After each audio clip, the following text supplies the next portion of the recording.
Those extreme, draconian measures, it's horrendous. Doctors divided over the best way to treat children with chronic fatigue syndrome. It came out 100 times worse. Tonight on Panorama, sick and tired, the family's caught up in a medical dispute.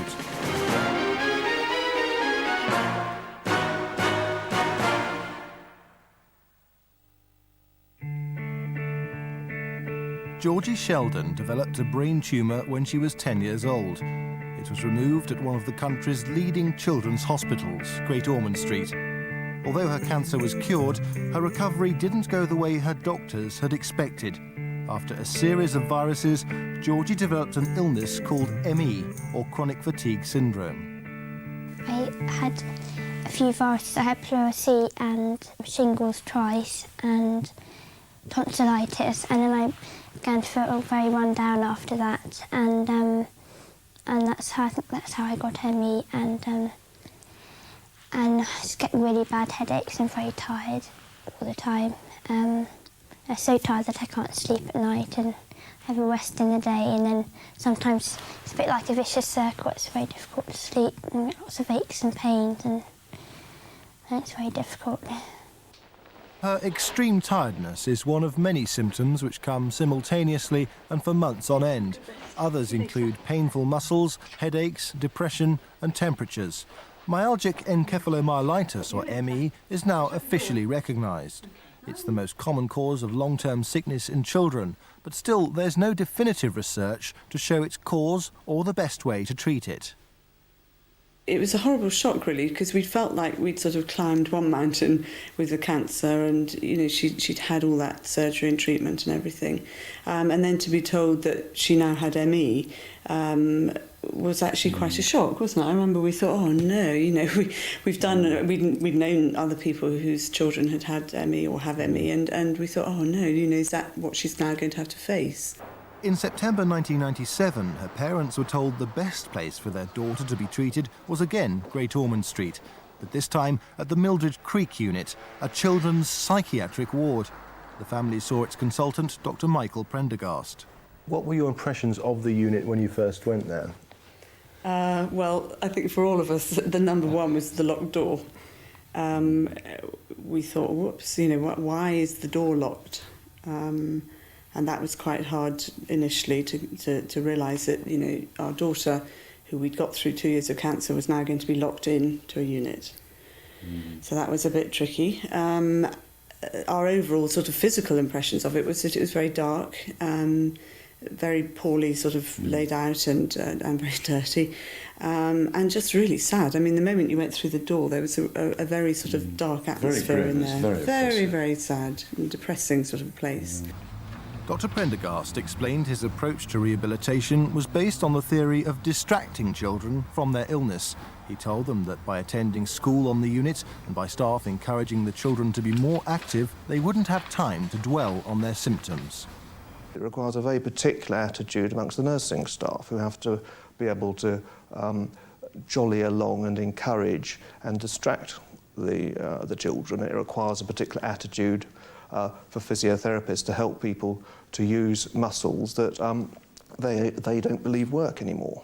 As a family with our other daughter, we all made a list of sort of for and against going into the unit, and there were not that many fors, and there seemed to be a number of against. But the main overriding feeling, I think, for all of us was that, you know, if this was going to be an opportunity for Georgie to receive a rehabilitation programme that would help her get back to normal life, you know, we were for that, and Georgie was for that too. But you could do your homework after your rest. As part of her routine built around a structured day, the Sheldons had always allowed Georgie to rest. They thought it would be the same at Great Ormond Street.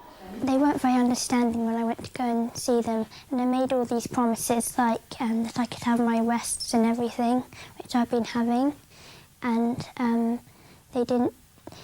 Later on, they didn't. When I went in there, they didn't actually keep those promises. So you weren't allowed to rest? Wasn't allowed to rest, and they just had this feeling about that they didn't understand about ME, and they didn't believe me when I was feeling unwell. If you've ever had an operation, after the operation, did you feel like doing very much? And for most people the answer is no, not at all. But the nurses didn't say, well, stay in bed and don't try and move till you're absolutely feeling better. They jollied you along and helped you to get going again. This is the problem of asking children to listen to their bodies and to do what their bodies allow them to do. Any process of getting fit, again, if you're not fit, requires a certain amount of pushing yourself. But as the therapy continued, Georgie's condition didn't improve. Her parents became more and more concerned. They say they asked to have a formal case meeting with Dr. Prendergast 4 times, a request which was never met. Once Georgie was actually in the unit, she only saw him twice, and for not even 5 minutes both times. I saw him a few more times in between, not on the unit but in his rooms. But really very little contact. I think we would have liked to have seen him actually in the unit, because he seemed to be rather divorced from the unit. They weren't admitted to hospital to see me. They weren't coming in for psychotherapy or intensive counselling or anything. They were coming in for rehabilitation. So I did see them from time to time, usually when they're about their business. And I specifically wasn't asking them how they felt, because I knew that they felt pretty rotten. As the distraction therapy continued, Tom and Julie became concerned about the type of patients Georgie was locked in with. Some were seriously disturbed. 5 out of 10 beds were for youngsters with eating disorders, so mealtimes had to be strictly monitored. It became clear quickly that the unit had to work as a whole. And that whole seemed to sort of swing much more towards eating disorders. So you had meal times which lasted anything up to an hour and a half, with children sort of gagging on their food and crying and actually being humiliated amongst each other. I mean, I know because I was sat in on 2 meals, and it was a very, very sad and depressing experience. The Sheldons have always been close as a family, especially the 2 sisters, celebrating the good times and sharing the bad. It came as a shock when they discovered they would only be allowed to visit Georgie twice a week, which is not unusual for child psychiatric units. I got the flu and I was feeling really, really unwell, and Mum wasn't allowed to come and see me that day. They wouldn't let her come and see me. How did that make you feel? I felt very desperate because I really wanted some TLC, tender loving care, but I just wanted someone to look after me and understand, and they just didn't understand there at all. That, as I say, is when I lost it a bit, and I sort of said, well, she hasn't been sectioned under the Mental Health Act, of course I can come and visit. And, you know, I became jolly upset, as you can imagine. But in a way, I was given the impression that even if I did turn up, they wouldn't let me in. The door would be firmly locked and I wasn't going to be allowed to visit. And also a very young boy who'd gone through all the treatment with Georgie, they'd had brain tumours at the same time, went to the unit to deliver a little present and a homemade card which he wanted to give to Georgie, and they wouldn't let him in. They kept the door firmly locked. They sort of opened it just to take the card and the gift, but they wouldn't let him in, and he was only 8 or 9 at the time. And he didn't understand why Georgie, his friend, was locked in. You will be made rich in every way. As autumn turned into winter, it became clear Georgie was not getting better. When her 4-week stay was extended to 10, she became yet more depressed and desperate. I was very depressed, very, very depressed, and I was very quite muddled and confused, and I was traumatised. I was very traumatised from this place, because it was just so different and so horrible. It was just mean in there.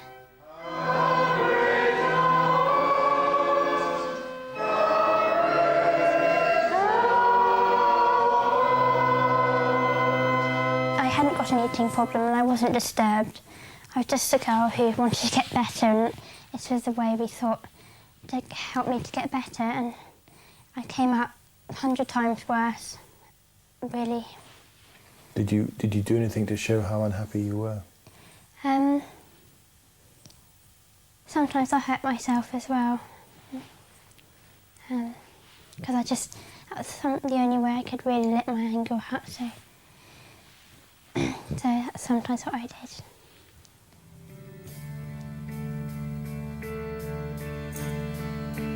9th of October.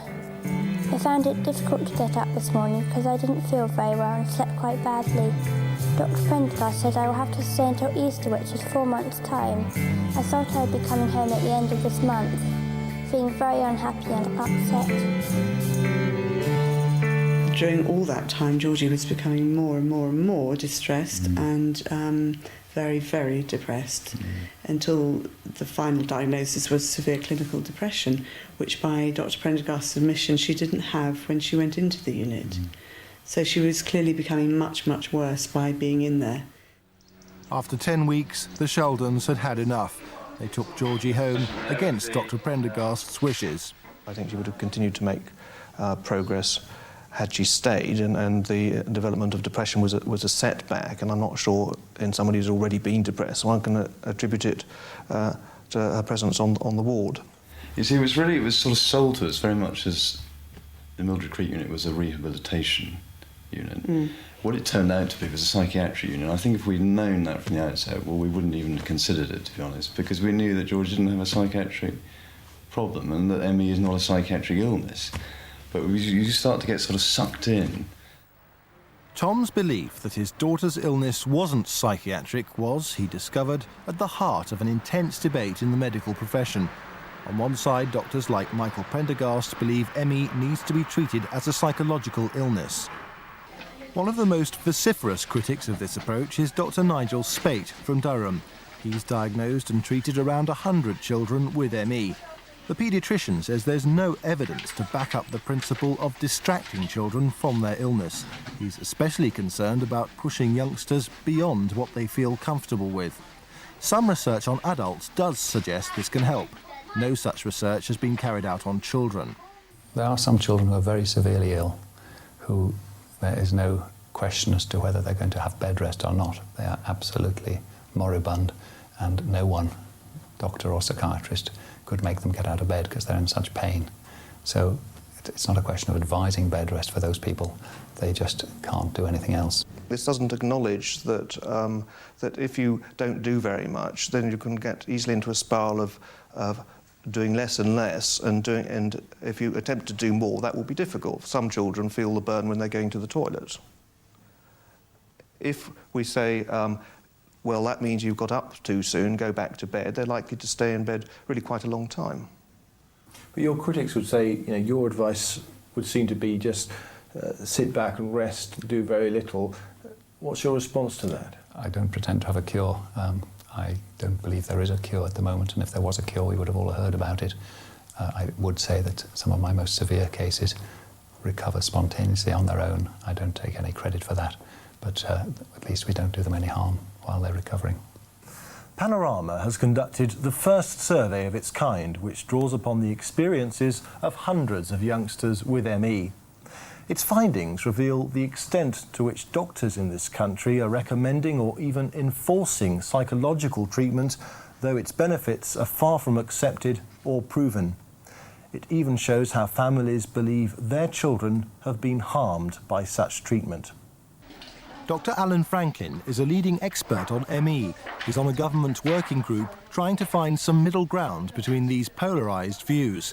He says there's a desperate need for more scientific evidence. The first thing is a lack of adequate research to show that one way is necessarily better than another. This is in a way a bit unrealistic because individuals are different. They are going to respond differently, they're going to behave differently. In some cases, the psychiatric program of graded exercise and cognitive behavioural therapy can be helpful. I don't deny that in some cases it can be helpful, but in many cases it is applied rather blankly. Panorama sent a survey to more than 700 parents of children with the illness who are registered with the charity Action for ME. Nearly 60% of families were told by doctors that their children's illness was caused by psychological problems. 5% agreed to undergo psychological treatment. Their parents all reported it either had no effect or made their children worse. Many told us they'd been offered psychological treatment but refused. One family who can't be identified for legal reasons found themselves facing accusations of child abuse for not accepting such therapy. Their son developed ME 4 years ago when he was 10. Well, they were running blood tests on me and things to see if I had glandular fever and things, which didn't come up with anything.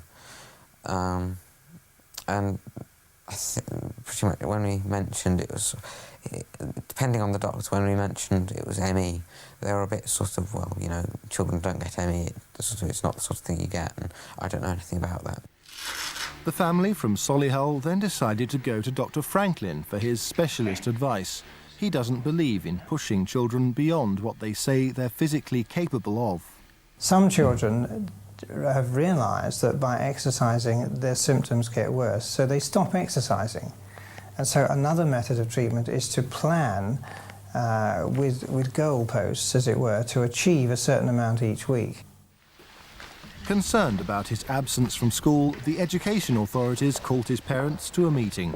Despite several attempts to go back to school, the family told them the physical effort of traipsing from classroom to classroom made him worse. Instead of accepting Dr. Franklin's advice, education officials decided to seek another opinion from a community paediatrician who had very little experience of ME. His name is Dr. Alan Stanton. At the outset, we explained to him that our son was under the care of Dr. Franklin, the consultant paediatrician, and that we were very happy with his advice and following his form of treatment. And I can recall that Dr. Stanton actually said to us that he wanted to explore alternative treatments and he wasn't necessarily going to agree with Dr. Franklin. After going to a talk by Dr. Prendergast, Dr. Stanton decided it would be best for the family to follow the approach recommended by the Great Ormond Street psychiatrist. He'd attended a lecture by Dr. Prendergast and even quoted that based on research, and I really have no idea what research he was referring to, based on research that there was a form of treatment that could in effect cure our son. The treatment was to be at the psychiatric ward of Birmingham Children's Hospital. This was where Dr. Prendergast had worked before Great Ormond Street. The ward, which has now been relocated, still applied his approach to the illness. The child's parents refused this treatment outright. I went to a talk by the ward team from the psychiatric ward at Birmingham Children's Hospital, a talk on how they treat children with ME, and that confirmed that they were treating it as a psychological illness. They in fact volunteered the fact that the treatment they offered was unproven, and very strangely they said they had a 100% success rate, and on questioning they didn't seem to be able to describe the illness that they were curing, and yet they were saying they had a 100% success rate in curing it. In 1997, Dr. Stanton referred the case to the Child Protection Unit. The boy was placed on the at-risk register under the category of neglect. It was thought his health was suffering because his parents were not prepared to follow Dr. Stanton's advice. What was your reaction to that? Total shock, outrage and anger, really. Disbelief that a doctor could actually want to refer us under that particular law because we weren't following his advice and because we were following another consultant's advice. We just found it quite extraordinary that one doctor should try and use that law to overrule the advice of another doctor. What did you feel you were actually being accused of? Child abuse. Yes, exactly. Which was child abuse. The same sort of act that's used when people beat their children and do all sorts of unspeakable things to them. We were being accused of that because our son was ill. Unbelievable. Throughout this time, Dr. Franklin believed inpatient treatment at a psychiatric unit was unsuitable. Was it appropriate for Dr. Stanton to refer the child under Section 47 of the Children Act? No. Why not? I didn't think that there was any indication from the family that they were preventing him from getting better.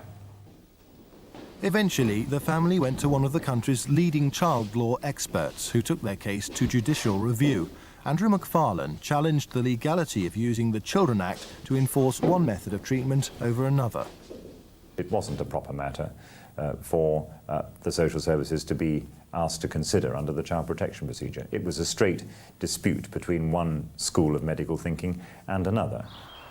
Once in front of the judge, social services backed down. There was no longer a need for a ruling. But if the family had lost, the boy would have been forced into psychiatric care. We felt we had no option. We had to protect his interests. We were up against people who were so unreasonable. You tried to reason with them and they hadn't listened. We had no option. If we hadn't have done what we'd done, and this was in fact said by the judge in the final judicial review hearing, that if we hadn't have taken the legal action we had, there would have been a wardship. What would that have meant for you? It would have meant our son being taken away, losing our responsibility for our son, and him being taken into a psychiatric ward against his wishes and against our wishes and against the advice of our doctors who are experts in the illness. The boy is not well enough to go to school and is educated via computer. Dr. Stanton has written to Panorama saying he still believes the psychological rehabilitative approach is best. Solihull Social Services and Dr. Stanton have refused to be interviewed. The family complained about him to the General Medical Council. While the disciplinary body say Dr. Stanton was not guilty of serious professional misconduct, they've told him that he was wrong to have referred the case to social services without informing the family's own consultant. Our survey shows a number of families of children with ME are facing similar threats. 7% of them said their children had been subject to child protection proceedings. It's bad enough to be accused of hindering your child's recovery, but our survey shows some parents, like Helen McDade from Scotland, have been accused of something far more sinister. Her daughter Morven, who's now 9, was only 5 when she became ill. To start off with, I had a very sore throat and headaches, and I used to feel dizzy. And then after I'd had the illness for a while, I felt sick practically all the time, and I used to feel all weak and I'd feel all sore everywhere. After seeing several doctors, Helen McDade found it impossible to get a diagnosis of ME, but Morven's symptoms became worse. Mrs. McDade was then astonished to hear her doctors simply didn't believe the condition existed in children. She had so severe abdominal pain. On 2 occasions at night, I called the doctor out, and we've never called the doctor outside hours, never.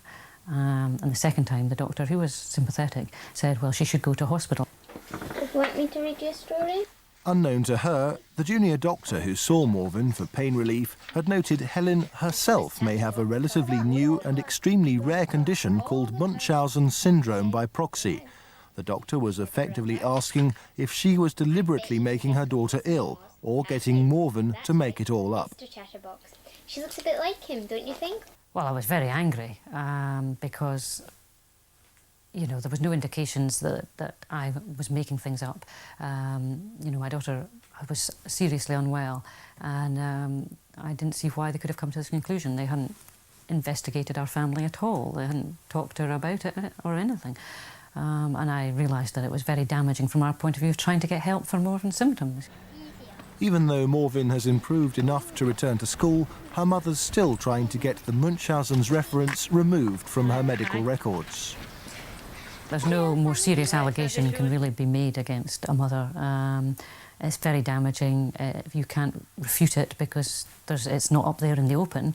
It's in there in the notes for other doctors to see, and it's only by accident that I knew that and tried to get it removed. Mrs. McDade then saw Nigel Spate, the doctor who most strongly disagrees with the psychological approach.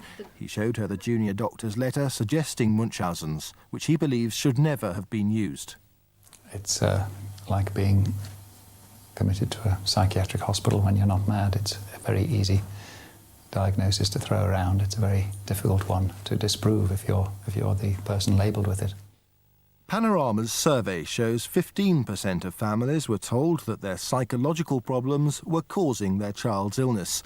It also reveals that a high proportion of parents are branded with Munchausen syndrome by proxy. The figure stands at 4%. This represents 1 in 18 families surveyed. Nationally, the syndrome affects just 1 in 100,000 families. A year ago, Dr. Prendergast, the psychiatrist whose opinions had influenced doctors before, gave a talk at a Scottish hospital. Helen McDade went along with her local campaign group. They were shocked by what they heard. The whole lecture was very jocular, really. There were practically no facts, scientific studies involved at all. But he tended to make jokes about things which, if you stopped and analysed them, you would say, that's A, not funny, and B, surely that suggests this child is really ill. So, for instance, he had a slide, he put a slide, an overhead up, of a little girl dressed in a woolen winter coat and a hat and gloves. And he said, this is how this girl turned up to my surgery on a sunny May day, dressed like her granny. And everybody laughed. And anyone with any sense would say, well, surely she was ill. I have got a slide of a girl with a coat on a warm day, and it's pointing to the incongruency. Now, the difficulty is that incongruency is very mixed up with humour. Humour is juxtaposition of incongruency. It's not making fun. She wasn't identifiable. It's these are the ME Action people who sneaked into one of my lectures in Scotland. Is that? That's right. But isn't this offensive though to say, you know, couldn't she perhaps have been feeling very cold, one of the symptoms of ME, and that's why she? It's not offensive. It's not offensive. She did look like a granny. It's not offensive. Dr. Prendergast was asked what he'd do if parents resisted psychiatric treatment. Helen McDade says the psychiatrist was robust about invoking legal action. He said, I'm not a believer in using care orders. I think you should just go straight to the High Court, and in that way you have someone else looking out for them. So what he was really saying, though, is his aim, if there was any conflict with the parents, was to get a High Court order. This is not a fatal illness, and yet he was talking about taking orders, removing parental rights from people. And it was to the High Court where Dr. Prendergast went with social services just over a year ago to enforce their view that he should treat a 16-year-old boy against the wishes of the patient and his parents. The teenager had no choice, as the full force of the law had been invoked. We can't identify the boy for legal reasons. His parents were too afraid to talk to us because of legal restrictions placed on them. In 1996, the 13-year-old boy's health deteriorated. His local consultant diagnosed ME and brought in Dr. Prendergast for a second opinion. Dr. Prendergast recommended his programme of rehabilitation aimed at increasing his mobility. It's claimed the exercise made him worse. The local doctors then sent the boy to Great Ormond Street for a further assessment. On seeing the unit, his parents wouldn't let him be treated there. But doctors continued to push for treatment with Dr. Prendergast. His parents went to another consultant for a second opinion. He complained that he couldn't see, that he couldn't move, he was lying in bed and he couldn't stand, that he couldn't eat, he couldn't feed himself, that he couldn't think properly, he couldn't look at television, he couldn't read, that he was being totally, he had become totally cut off by the illness, in his view. By the summer of 1997, the boy was being tube-fed in his local hospital as he couldn't swallow. Local doctors were so convinced he had to be treated at Great Ormond Street, they were prepared to push for this with social services, even if it went against the parents' wishes. Doctors have an obligation to discuss anxieties about children whose development may be being avoidably impaired. We discuss that at planning meetings with social services. Social services decide whether or not they agree with the concern. And if they do, then they go to court and then the court decides. After 6 months of legal action, a High Court judge overruled his parents' wishes and compelled the 16-year-old to be treated by Dr. Prendergast. The boy was made a ward of court, and the state became his legal guardian. I think in Britain in the 1990s, it's quite a ridiculous situation. I mean, this is not a boy who was going to create enormous damage to anybody or cause a lot of trouble. So why go to those extreme draconian measures to lock him up and to treat him in a way that wasn't going to make much difference? What do you think of that? I think it's horrendous. I mean, I wouldn't be part of it. And neither would his father. He decided to take the law into his own hands. He absconded to Europe with his son. Interpol was alerted. The police turned up on my doorstep one morning and said, did I know where he was? And I didn't at that particular time. I think if somebody forces you to do something that you really believe is not going to help you, your efforts are to escape. And I've met it in other places where parents have suddenly got up and moved house out of the county to get out of the range of the people who were expecting them to have treatment which they didn't want. His father returned alone to give himself up to the UK authorities, leaving his son with his mother abroad. He was immediately arrested for contempt of court and was put in the cells. He was told the child would have to be taken back to Great Ormond Street by the end of the week. The boy's mother immediately brought her son home. At the crack of dawn, far earlier than the family had been told, the mother was woken by police officers and social workers who'd come to take her child to Great Ormond Street. She wasn't allowed in the ambulance with her son. We had been taught from years in paediatrics that the parents should be involved at all stages, and that to exclude them in the way that the parents were excluded, only allowed to visit twice a week, seemed to me a bit extreme, even for a boy who may have psychological problems. It's only a small step away for saying this is a Munchausen situation. The parents are actually making this child ill, which, from my assessment of the family, was not true at all. It was 2 months into his stay at the Mildred Creek unit when the 16-year-old made friends with another patient who was also suffering from ME. When I arrived at Great Ormond Street, he'd already been there for a couple of months and obviously was very unhappy about the situation, that the doctors weren't listening to him and weren't taking his views into account, that it wasn't a psychological illness, he wasn't depressed, he was perfectly happy at home, and that they weren't listening to him and wouldn't take into account his physical problems and wouldn't believe he wasn't making them up.